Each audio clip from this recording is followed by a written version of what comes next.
Good afternoon and welcome to today's midweek update. It is a delight to be with you here on this 9th day of September. A great opportunity to be reconnected to some of the local happenings or current happenings within the life of the parish, and an opportunity to provide some encouragement for some of the needs that are happening on campus, even within this particular time. First, I hope that everyone had a lovely Labor Day weekend, to take that opportunity to thank our workers and the good work that they do, but also an opportunity to remember in prayer those who have been impacted as laborers during the course of these past several months. Whether they've been heightened within their work in a significant manner, maybe even a manner that poses a little bit of risk for them within their responsibilities, or we have other experiences of being impacted by job loss. So we, as a Catholic family, obviously have our mind on the entire spectrum.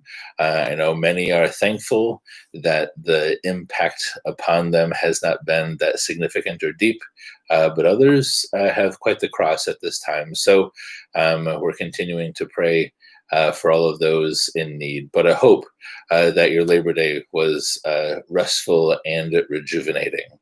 I know the lovely fall weather was just what I needed. So very good. Wanted to provide an opportunity for update on our live stream masses. Last weekend, it seemed like everything came together in a very beautiful manner. And over the course of the next few weeks, we're going to continue addressing some of our hardware issues, and so that we can continue to develop and establish a more consistent, a more stable system for our live streaming. Essentially, what we're doing is we're looking to make some more elements of our live streaming setup permanent within the back of the church, so that we can kind of increase the opportunity for different volunteers to assist with the recording of the liturgies. Also, just to be realistic, we don't anticipate that we're going to be back to full normal anytime super soon.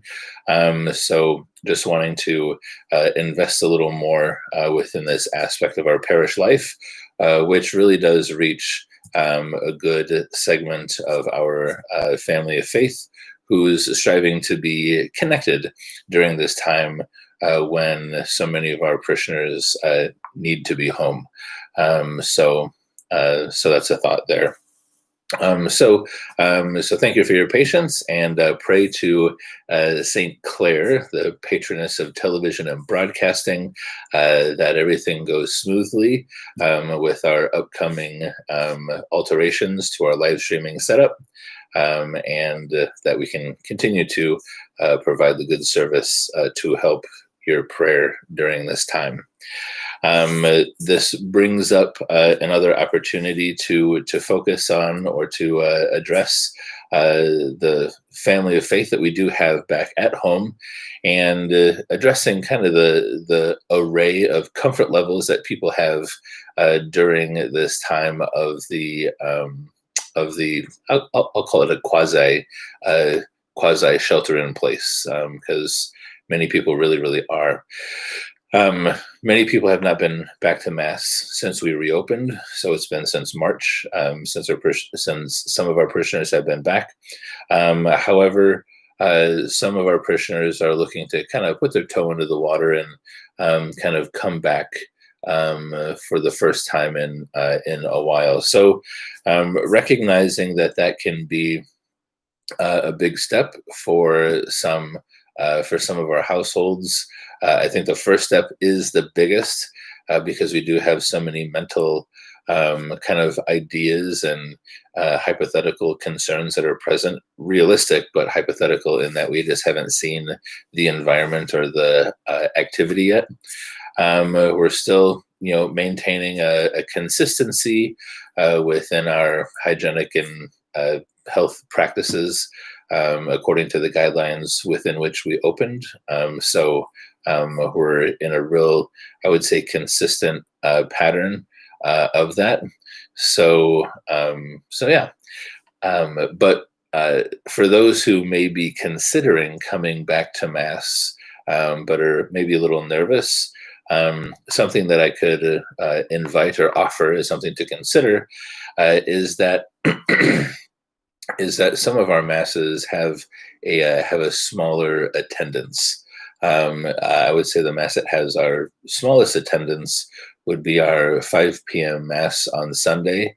So if you're looking to maybe try coming back to Mass, but you're still a little concerned, maybe you want a little extra distance between yourself and your neighbor, then maybe that would be a good Mass time to try to kind of put your toe in the water to kind of ease yourself back in. So right now our dispensation is still in place. That doesn't mandate your attention or what have you at Mass, and so we're looking forward to kind of accommodating that for you guys. So next we have our RCIA opportunity for you, in the sense that our applications are open for those to enter the RCIA program. For those of you who are familiar with the program, there's the sacramental preparation that is present for the sake of those Catholics who are looking to become fully Catholic, all of their sacraments of initiation, so baptism, Holy Communion, confirmation, or those non-Catholics who have been interested in becoming fully Catholic. And so they can take those preparatory classes there and receive the preparation for the sake of all of the sacraments to be received at the time of Easter. This is, I would say, an exciting year for us. Father Tim and I are working closely on revamping the program, kind of using some of the main kind of key elements that we have used in years past, but introducing some new patterns that incorporate kind of deeper reflections on some of our prayer life and some of our life of belief, and then also providing opportunity for adoration as well for our candidates and catechumens. So very excited about the RCIA process there. The Back to Mass experience. This is the first weekend that we had the opportunity to use our non-online pre-registration for Mass attendees. And from those greeters whom I had the opportunity to speak with, they indicated that the check-in process went pretty smoothly. So we're essentially maintaining our tracing records just for the sake of your information. As soon as anything happens, if there's an illness or a diagnosis of a positive test for COVID, then you'll be contacted literally as soon as we have that information. We'll be communicating to you so that you can be aware. And I think the safety measure is one that is responsible. It's one that the diocese is asking us to do, but it's also responsible for those of us who are in attendance. So we realize that it is still yet a little inconvenient, and it is a little inconvenient, but it's I would say much less kind of obstructive than doing the online sign-up thing as well. So thank you for those, for your patience.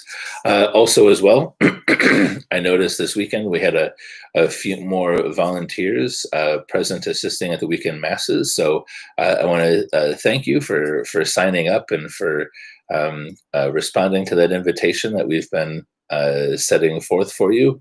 It's good to be connected to the life of the Mass and its facilitation.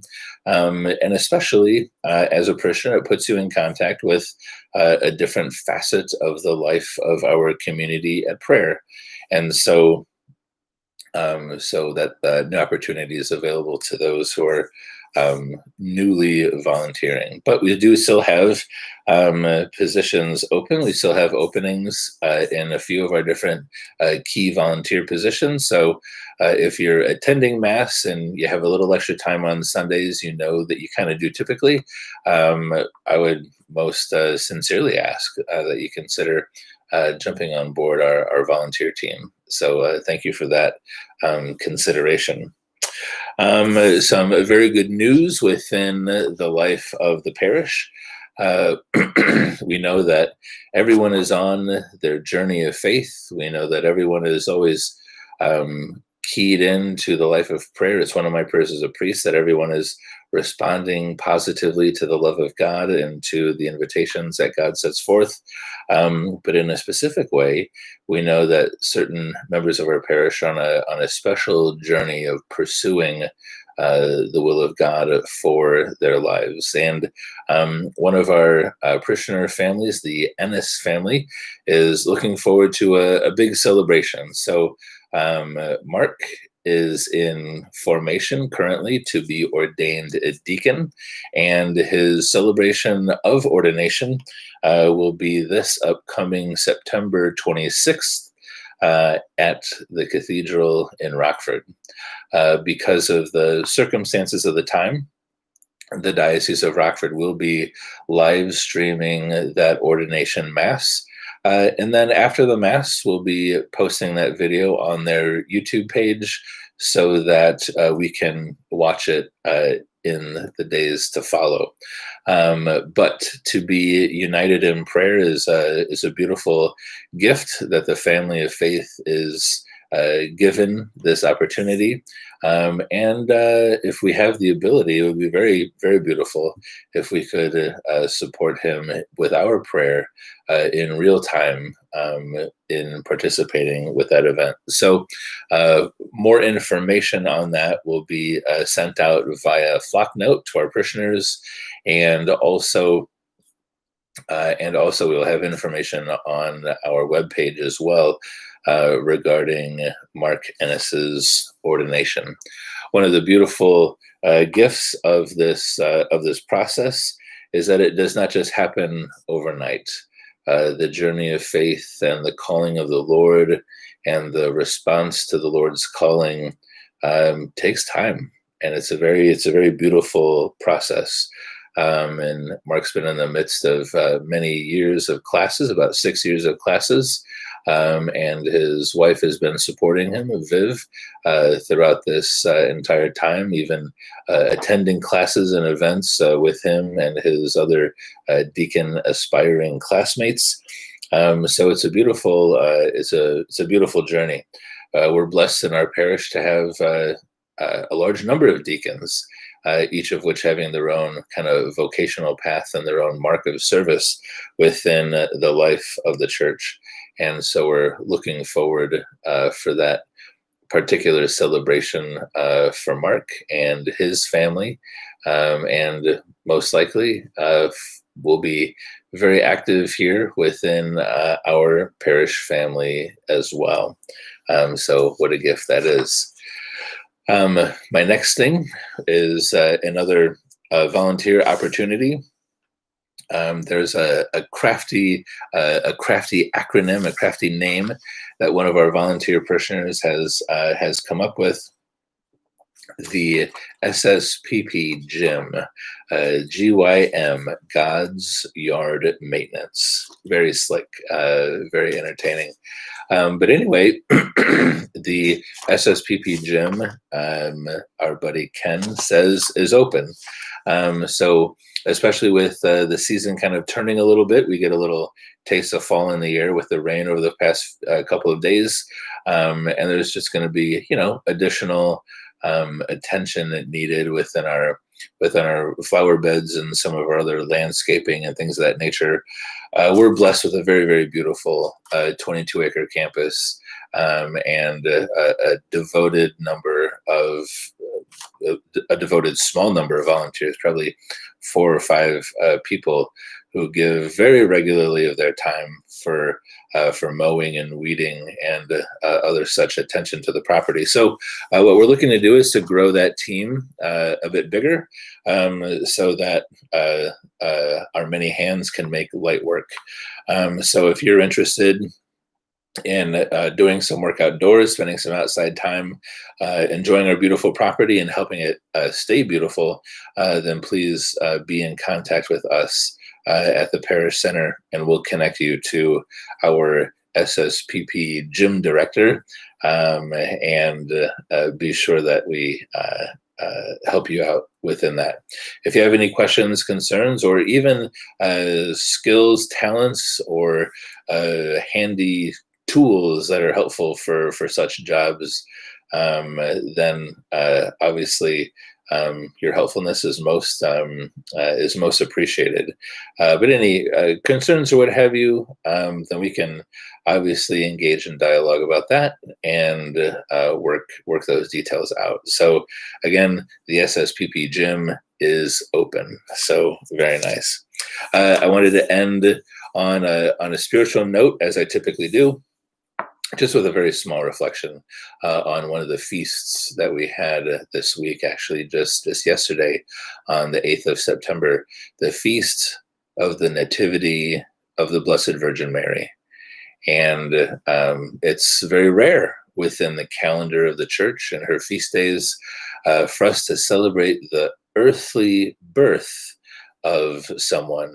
We typically celebrate the feast days on the day of their death, which is their passing from earthly life into the heavenly life. So being born into eternity, that's typically the day that we celebrate. But it's only on a very few occasions that we celebrate the birth of a holy person. The only 3 that we celebrate all year are Jesus at Christmas, Mary here on the 8th of September, and the birth, the nativity of John the Baptist. And so these dates are important because it focuses us on the lives of 3 very holy people, and their incredible holiness is one of those attributes that causes us to focus upon their birth. But on the birth of Mary, if we think about it, this is the birthday of Our Lady. And we within the human family have a fantastic culture of celebrating the annual milestone of gaining a year in age. As we get older, it's a little, takes on different characters, I guess you could say. But think of the excitement within the life of the child and how excited they are to add one more numeral, increment one more year within life. And it's just a beautiful time for the family. And so it's a beautiful time for us as well, to honor Our Lady on the day of her birth, and to remember that the saints are human, and kind of remembering a birthday in that sense maintains that human awareness of them. But on the day of Mary's birth, imagine the joy within her parents, Anne and Joachim, welcoming the Blessed Virgin Mary into the world. And they obviously don't know, they wouldn't have known her in that moment of birth as we know her now, the Queen of heaven and earth, the most exalted of all of the saints within creation, currently seated at the right hand of Christ in heaven, consistently interceding for us and for our salvation. This was just a child to them, conceived, developed, born.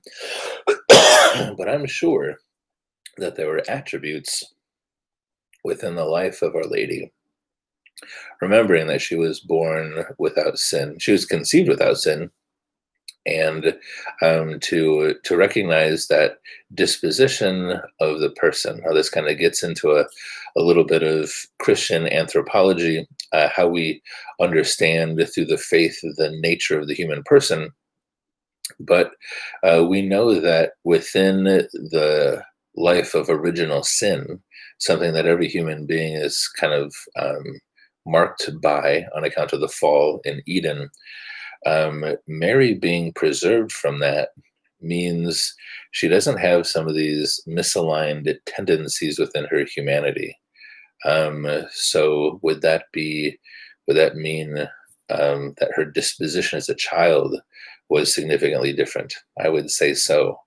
In one sense, think of the young child who learns the word no and uses it adamantly. And their vocabulary at this time is rather small, but whenever that no, that strong no, is kind of proclaimed by the child, it kind of sends a little cringe up the spine of the adult, because we recognize the injustice, the inappropriateness of that situation, but we remember that they're just a child.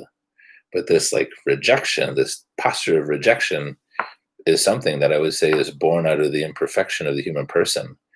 Why is the default position of a child to rebel against their parents? Well, because of the effect of original sin. So imagine Mary being preserved from sin, how the, let's say, disposition of the home would have been unique, would have been blessed in a different manner. So it's just something to kind of pray with, to think about. This is the beauty of the life of the faith, is that it gives us a lot of opportunity to engage our higher thinking, kind of reflecting upon some of these heavenly things, some of these saintly dynamics that are a little bit outside of our regular earthly experience. So may our Catholic brains never get bored. May we always be blessed, and may we give ourselves the opportunity to kind of reflect upon some of these heavenly things, so that we can, in essence, fall more and more in love with the life of holiness, more in love with the life of heaven, and grow that desire to stay more connected to Christ himself. So happy birthday to Mary, one day late, happy belated. But what a great blessing that is for us in the life of the church. Well, thank you for tuning in. Thank you for your yes, for following our Lord the best that you can every day, and know of my prayers for you, for those whom you love, for the special intentions that you have, remembering that call to daily prayer, which is so vital for our heavenly life. So have a wonderful day, and we will see you soon. Saints Peter and Paul, pray for us.